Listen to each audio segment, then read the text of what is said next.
Professor Patricio Navia, thank you very much for joining our interview series. Thank you for inviting me. Thank you very much. Let me start right away with the first question. Given that the combined vote for right-wing candidates exceeded 70% in the first round, how do you analyze the process of vote consolidation behind Jose Antonio Kast in the runoff? And what does this transference suggest about the strategic flexibility and ideological cohesion of the right-wing bloc in Chile's two-round system? Yes, so if we look at the presidential election, then there is clearly a punishment vote against the left-wing ruling party or ruling coalition government of President Gabriel Boric. And also, if we look at the legislative election vote, we see that the candidates of the left-wing parties did better than the presidential candidate of the left-wing coalition. So it is true that 70% of voters in the presidential election voted for a right-wing candidate, but that was more nuanced in the legislative election. So left-wing legislative candidates did better. And that suggests that there were many voters who chose a left-wing legislative candidate and a centrist or right-wing presidential candidate. Now, among the right-wing candidates, there were three who defined themselves as right-wing candidates. But there was another candidate who ended up in third place, Franco Parisi, who actively campaigned as an opposition candidate, but he actively criticized the right-wing candidates as well. So he sought to present himself as a centrist opposition candidate. So in that dimension, I would qualify the point that right-wing candidates got 70% of the vote. Right. Your work has explored the powerful role of the perception of insecurity on vote choice. To what extent has the political salience of crime and immigration, which the far right has successfully framed as a crisis, fundamentally eclipsed the progressive social rights agenda that characterized the recent elections and the estallido social? Yes. So, yes, the right tends to do better whenever the main issue is insecurity and crime. And the right has successfully turned the migration issue into an issue of insecurity and crime, right? Migration used to be kind of a labor issue, and it is now an issue of crime. So migration and crime go together. And that favors the right that usually campaigns on iron fist law and order policies, and thus sort of attracts more voters in those conditions. But I would underline the fact that the right-wing candidates made sure that in their campaign, they also promised to keep the social rights and the growing welfare system that Chile has created over the past few years.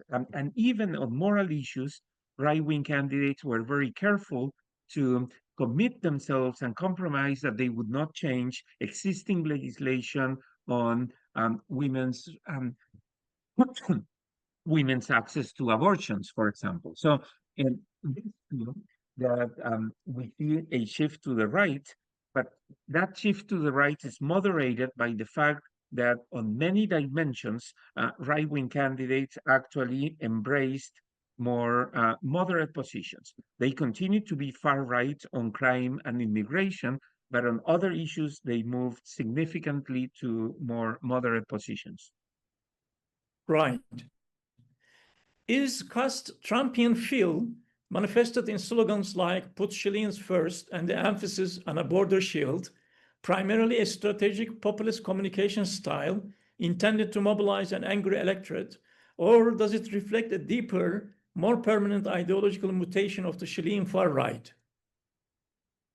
That's a great question. I think this trend to try to make every right-wing candidate everywhere kind of a Trumpian candidate can lead to some misconceptions. So Trump is a protectionist.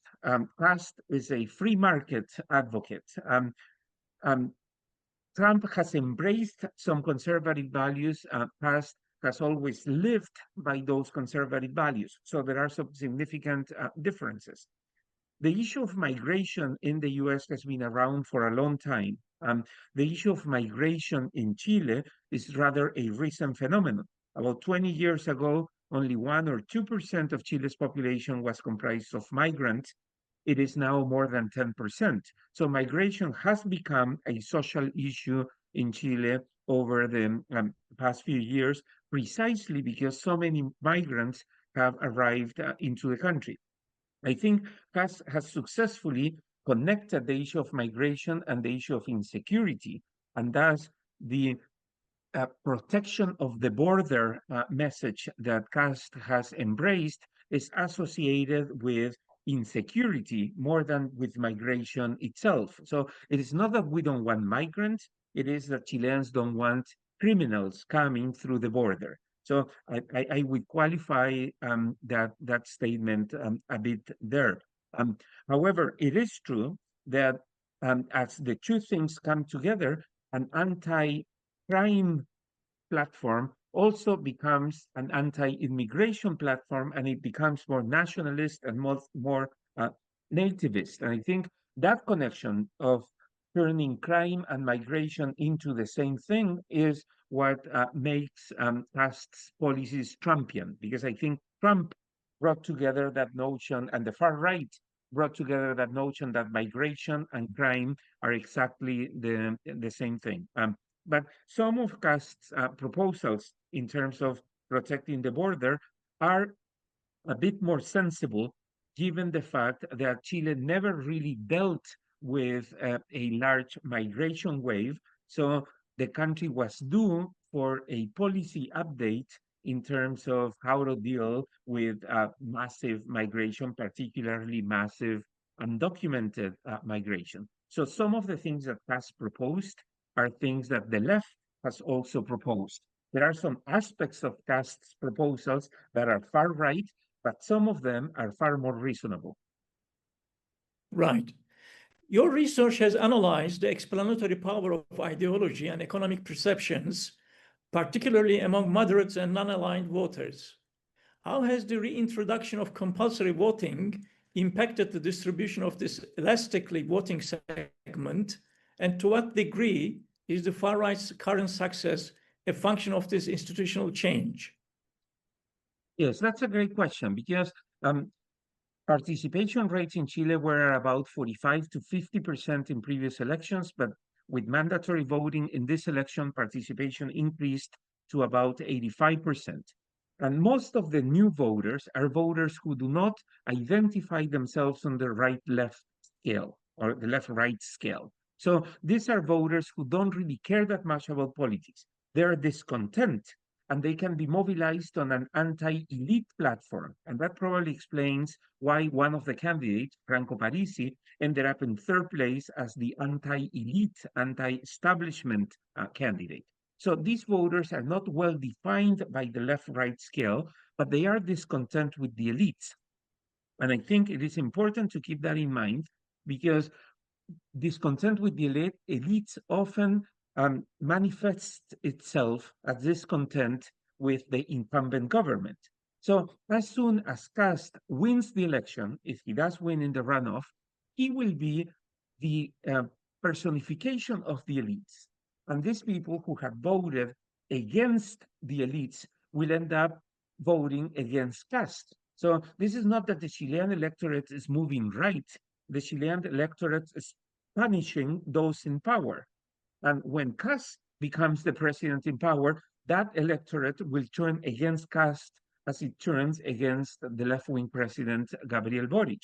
So those who think that now Chileans have become rightist and they will support a right-wing president will probably be in for a surprise, because the same voters that threw the left-wing administration, or that are about to throw the left-wing administration out of power, are the voters that will then disapprove of President Kast when he personifies the political and business elite. Right. The dominance of law and order issues, security and immigration, have marked the 2025 campaign. How does the far right's ability to seamlessly link transnational crime with undocumented migration reinforce a nativist anti-elite populist narrative? And how does this challenge established theories of issue ownership in comparative politics? Yes, that's a great question because the right has campaigned on a strong anti-crime platform. But given the globalization of criminal networks and given the uh, ease with which you can access weapons in Chile and other countries, it is not altogether clear what the right can actually do to reduce levels of crime and reduce the perception of insecurity. Um, Even if the right were to enforce policies that restricted individual liberties, it wouldn't be that easy to control crime because crime responds to other phenomena, including technological developments and the ease to access weapons and globalization. So I think by promising that they will solve the economic issue and that they will solve the crime and insecurity issue, right wing candidates are putting themselves up to a task that will not be easily accomplished and that will eventually lead to a punishment vote against them. That doesn't mean that the left will return to power. It might be that a populist left goes to power. But normally we know that governments shouldn't be promising things that they cannot deliver. And I think one of the issues here is is that the right has promised things that cannot be delivered. I mean, um, soon to be President, I suppose, Kast um, has suggested that he will ask undocumented immigrants in Chile to pay for their own plane tickets to return to their home countries. We know that's not going to happen, right? Now, but he's generating this expectation that you can pretty much kick out of the country 10% of the population, or half of them or a third of them who are undocumented immigrants. Many of the immigrants do have documents and they have the right to stay in Chile. But that idea that you can easily solve problems eventually will generate or will lead the discontent that Chileans feel into a discontent against this government that promised easy solutions, but those easy solutions are not materializing. Right. Given your findings on the economic vote in the 2021 election, when no incumbent candidate was running, how does the economic performance under the Boric government shape the sociotropic and egotropic perceptions of voters, deciding between two ideologically extreme opposition candidates in the 2025 runoff? That's a great. I have been thinking about that point exactly over the past few days. We know that people who have positive egotropic perceptions normally think that they will do better than the country, right? So they are more optimistic about what will happen to them as opposed to what happens to the country. But people with negative economic perceptions, particularly sociotropic perceptions, tend to vote against the incumbent government. And I think that favors all the right-wing candidates, including Franco Parisi, who position themselves as opposition candidates. So when people are dissatisfied with the direction of the country, they vote for the opposition. And that's exactly what happened this time around. But people also want to have hope. So they ended up voting for an opposition that showed a way out or a way forward for Chile to move in the next few years, and that makes a significant distinction because people care about the economy. They look back and reward or punish the government, but they also look forward and decide which of the several options they are more likely to support. Now, right-wing candidates in general have very similar economic policy proposals. So the main difference between the right-wing candidates ended up being their views on crime, not their economic proposals as to how to put Chile back on the right track in economic terms. Right. Your work has mapped the incidence of authoritarian values on vote choice in the constitutional process. Has Kast's repeated electoral performance effectively mainstreamed the defense of Pinochet's economic or public order legacy, or is this defense still a liability that can be mobilized by the left to curb the far right's potential? Yeah, I think well, time does have an effect, right? So it's been now almost 40 years since the end of the military dictatorship. Pinochet died in 2006, and even though there is still a Pinochet legacy, and in general, Chileans don't want to support somebody who defends Pinochet. Chileans have come to terms with the positive aspects of the economic reforms that Pinochet implemented in the military dictatorship. So Chileans are strongly against the human rights violations legacy and the authoritarian legacy of the dictatorship, but they are in favor of the economic model implemented under military rule. And they are now a bit more favorable of law and order policies. And Pinochet is perceived to have been sort of tough on crime. So there is some support for tough on crime policies, but Kast has been very careful not to express support for the Pinochet dictatorship. He will normally say, I support the economic reforms that Pinochet implemented, but I oppose human rights violations. And thus, he sort of seeks to differentiate the two things. The fact that he is relatively young, so he was just an adolescent during the Pinochet years, makes it easier for him to distance himself from Pinochet because he entered politics after Pinochet had left office. So time helps him a bit. Some of the other right-wing candidates, particularly Evelyn Matei, were far closer to the military dictatorship than Kast himself was, and that makes it difficult for her to distance herself from the Pinochet legacy. But the one positive thing about this is that not even the most right-wing candidate today has good things to say about Pinochet, and I think that's good for democracy in Chile. He has good things to say about the economic reforms Pinochet implemented, but not about the other aspects of the Pinochet legacy. Right. Given your research on political participation and online efficacy, how has the far right in particular leveraged digital media to bypass traditional gatekeepers and translate specific patterns of online efficacy into real-world political mobilization, particularly among first-time or angry voters? Yeah, this is very important because I mean a lot of people sort of continue to fight over legacy media, right? Traditional media and access to traditional media. But I think one of the um, strategies that has tried very successfully and that other people like Parisi or Johannes Kaiser, the other far-right candidate, is that they bypassed legacy media and they went straight into new media, online media, to reach voters, particularly discontent voters.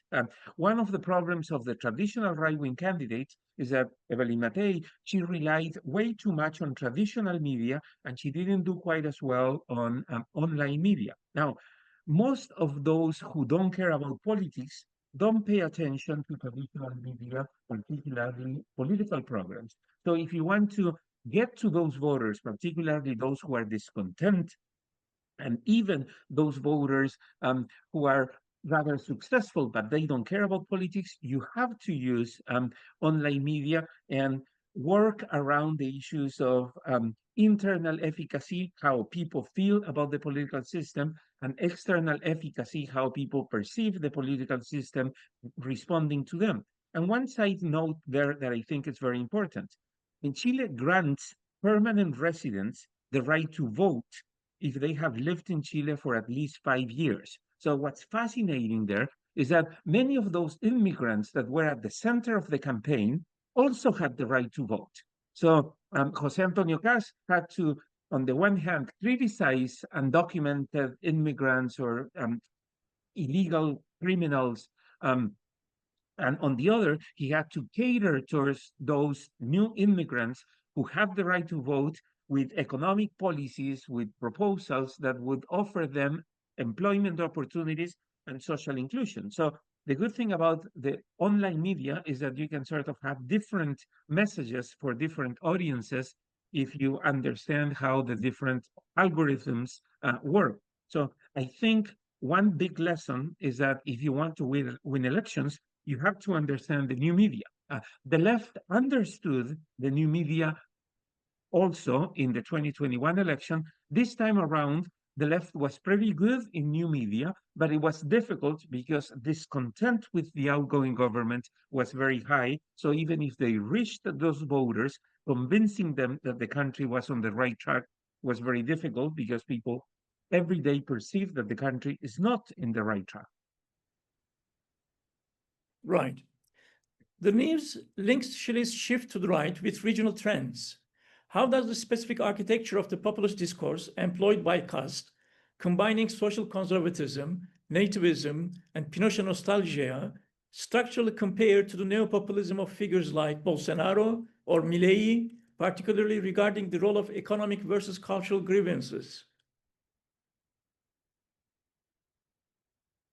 Not a free market advocate as rather, Bolsonaro was not a free market advocate as Milei or Kast are.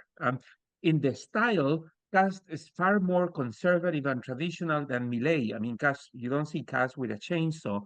Um, Kast is not a former member of the military as Bolsonaro is, but they do share this anti-woke um, discourse, this idea that the far left has captured the cultural debate in the country and that the country has to go back to traditions and to a kind of simpler moral order where there is good and there is bad. So I think in that dimension, the sort of cultural anti-woke dimension is where Kast and the other right-wing candidates in Chile join this sort of nativist international right in ways that are truly concerning for the rights of different minorities. So in that dimension, I think there is a lot of similarity, but they are all anti-woke. But Kast is pro-market, Kast is pro-law and order, and Kast is certainly not against globalization in many other dimensions. He's probably against the idea of globalization in that sort of cultural dimension of that they defined as wokeism. Right. Given your findings on gender affinity voting in legislative elections, how might the gender cleavage and the mobilization of women voters impact the legislative support for Kast's socially conservative agenda, particularly in a potentially polarized Congress? Yes. So I think in the short run, I don't think Kast can advance his conservative social agenda simply because he's just not going to have the votes in Congress. There is a significant representation for moderate right-wing parties, and those parties are not going to embrace that socially conservative agenda. So I don't see that as a big threat. I do see the government sort of in the public discourse going against wokeism and against sort of this what they defined as the gender ideology that grants rights to gender or sexual minorities. I do see him going in that direction from the executive power, but not legislatively. Now, part of the problem, though, or the advantage for the right wing parties in Chile today, is that during the constitution writing process, the push to go to the other extreme in terms of gender identity was perhaps a bit too much. So Chileans are a bit more supportive of changes that or gradual changes and radical changes. In Chile, historically, the notion of gender issues or a gender view is associated with the left. And I think now the right is offering a different take on gender views. Traditional gender roles are also gender views, and they are saying when you talk about gender, you are not necessarily talking exclusively about feminism. You can also talk about traditional gender roles for women. So I think we're going to see part of or a significant intellectual and cultural debate there as to what gender roles actually mean in today's societies. Right. If Kast wins, what are the irreversible consequences for the moderate traditional Chilean center right? Will the far right become the new dominant ideological center of the right wing bloc? Or are there historical and institutional mechanisms that could force a moderation of the far right's more extreme stances? Well, I think for Kast to win in the runoff, he's going to have to embrace more moderate views in many dimensions. He has already done so. I mean, we just had the first round vote, and he has embraced the more moderate economic policies of the traditional right wing candidate. So I think Kast understands, particularly after the Boris administration, Kast understands that if he wants to keep a majority, he has to become a bit more moderate. Uh, the lesson from the Boris administration is that every time the outgoing president took far left positions, he lost support. And then when he adopted more moderate left-wing positions, he regained support. So I think Kast is going to have to learn from that as well, because Chileans ended up voting for two radical candidates in the first round, but they want them to govern as moderates. And that's kind of the irony in Chile. They vote for a radical left wing candidate, and when he starts governing as a radical leftist, Chileans abandon him. So they push him into more moderate positions. And I think the same is going to happen with Kast. If Kast tries to govern as a radical, people will abandon him and they are going to push him into more moderate positions. That means that in the end, the right wing parties that Kast represents will probably end up competing with the traditional right wing parties for more moderate right wing support because there are more voters in centrist positions in Chile than in radical positions. Right. If a Kast administration were to implement authoritarian-leaning security measures, what is the most critical risk to Chile's democratic stability?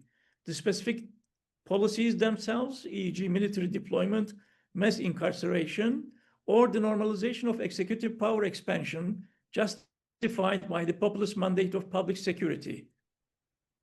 Right. So I think in Chile, institutions are strong enough. I don't see the president um, taking power over Congress. In fact, over the past years, we have seen the Congress becoming more powerful than the president relative to what the Constitution says. The Constitution is very presidentialist, but we have seen over the past 10 years that Congress exerts a lot of control, even beyond what the Constitution says, over the president.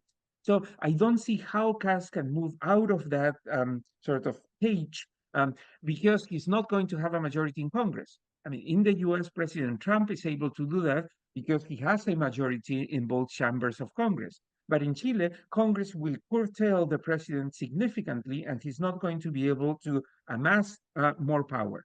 The president will take on some of the sort of the anti-crime agenda in order to sort of deliver on the promises that he has made.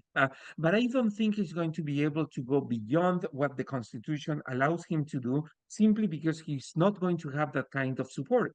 He will win the runoff, but he only got 24% in the first round.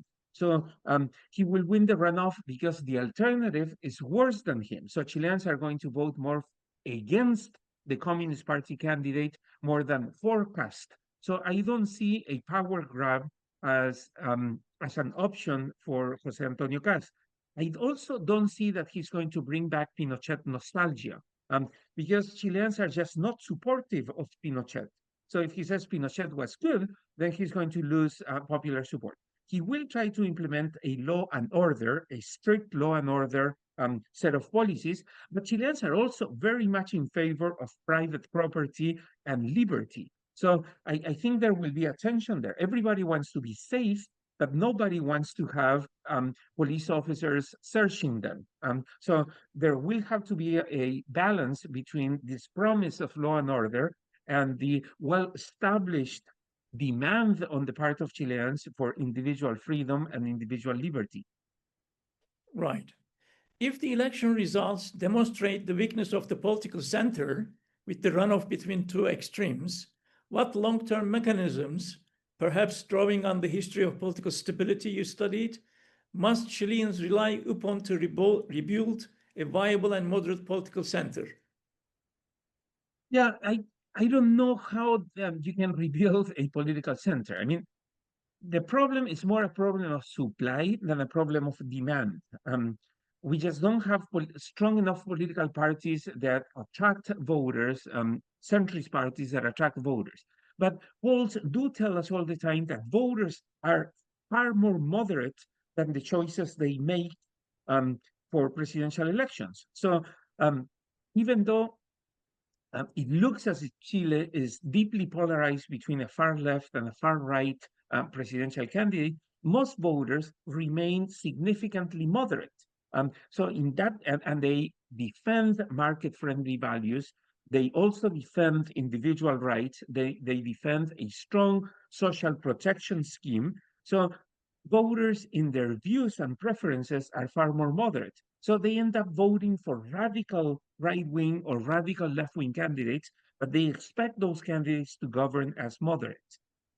As to whether there will be political parties that represent moderate voters, I don't know. And I think the electoral rules are not really conducive to moderates winning elections. But I do know that once the president comes to office, the electorate pushes the president with these centripetal forces into adopting more moderate positions. I mean, 4 years ago, Chile elected a far left president who had promised that he would destroy the neoliberal economic model. And we are now here 4 years later, and everyone says, well, the president was mostly a moderate center left. But he didn't start as a moderate center left president. Voters ended up pushing him in that direction. I think the same will happen with Jose Antonio Kast. Right. If a Kast presidency faces a hostile or fragmented Congress, how might the use of the partial presidential veto, which you analyze as an executive legislative bargaining tool in the post-Pinochet era, be employed to push forward security and immigration legislation, potentially exacerbating confrontations between state powers? Yeah, I don't think there will be much confrontation precisely because the president has the veto, but most of the bills that pass are presidential bills. So the president is going to send bills to Congress.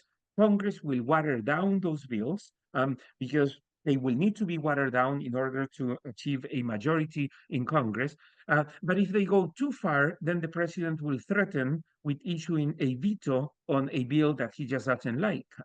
But and he might be able to veto some bills that are introduced by legislators. But for the most part, there will have to be a negotiation between the Congress and the president. And the median voter in Congress is a centrist senator and a centrist member in the Chamber of Deputies. So even if the president wanted to pass many more radical right wing views, he's not going to be able to. The same happened, by the way, with President Boric. He sent bills that were way far to the left, and those bills were moderated by Congress. We will see pretty much the same thing this time around. We do have a fragmented Congress, but the decisive legislature in each chamber is a centrist. So if you want to pass bills, you're going to have to rally the support of centrist legislators to be able to do so. Right. Given Chile's vital economic importance and its trade balance with China, how would a Kast presidency, which seeks closer Trump-style alliances in the region, navigate the inevitable geopolitical tension between its security and trade partners? Yeah, I find that to be the most fascinating challenge for President Kast or for any president in Chile, right? Because Chile historically has been an ally, at least for the past 35 years, of the United States. But our main trade partner is China. So every time we see Chile or the United States and China sort of going at each other, Chileans are like, please stop, right? Because you are my friend and you are my main trade partner. So I want you to get along because I cannot and will not take sides. So Chile, even, I mean, the same happened with Argentina, by the way, with President Milei. President Milei is really pro-Trump, but the main trade partner for Argentina is still China, and it will continue to be. So Chile's main trade partner is going to be China, and that will likely continue. Chile will tell the US, look, if you want to engage more in trade, we'll be happy to do it with you, but we live off the trade we have with China. So we cannot abandon China. We want to be friends with you and with China, don't force us to take sides, because if you force us to take sides, we're going to have to really think about it, because we really depend economically on the goods that China buys from us. And lastly, Professor Navia, should the term populism in the Chilean context be redefined to more explicitly account for the unique synthesis of Pinochet-era nostalgic authoritarianism with modern Trumpian nativist and anti-globalist communication, rather than relying solely on traditional models of economic clientelism or personalistic charismatic leadership? Yeah, well, populism is always, as you probably know very well, is a disputed concept, right? I think the most appropriate way to understand populism in Chile today is really the opposition against the elites, the anti-elite sentiment, and the perception that the pure population is abused by this corrupt elite. So it's not really Pinochet or not Pinochet. The authoritarian component is more about conservative views than about populist views. We see populism in the left and right offering the people this idea, this notion that we are going to get rid of these corrupt elites so that you can be free. In that dimension, our, probably Kast was far less of a populist than Kaiser, the other far right candidate, and than Parisi. So the one good news about Chile is that even though there is still a lot of support for populism, the non-populist candidates ended up doing a bit better. I wouldn't consider Kast a populist. I would probably consider Kast a religiously conservative, somewhat authoritarian, nostalgic authoritarian leader. But I wouldn't consider him populist. I mean, he campaigned on cutting the budget by 6 points of GDP. He campaigned on cutting social spending. He didn't campaign on increasing services and subsidies for people. So in that dimension, I think he's a bit more of an authoritarian and very conservative than in the traditional sense of a populist candidate. He won the vote among foreigners in Chile, foreigners who have the right to vote. So he plays with the nativist discourse, but not against immigrants. He sort of makes a discourse against criminals, who many of them are immigrants and come from other countries, but he also caters towards the immigrant community by winning a majority of the immigrant vote in Chile. Professor Patricio Navia, thank you so much for your time. I appreciate it. Thank you for having me. Thank you very much.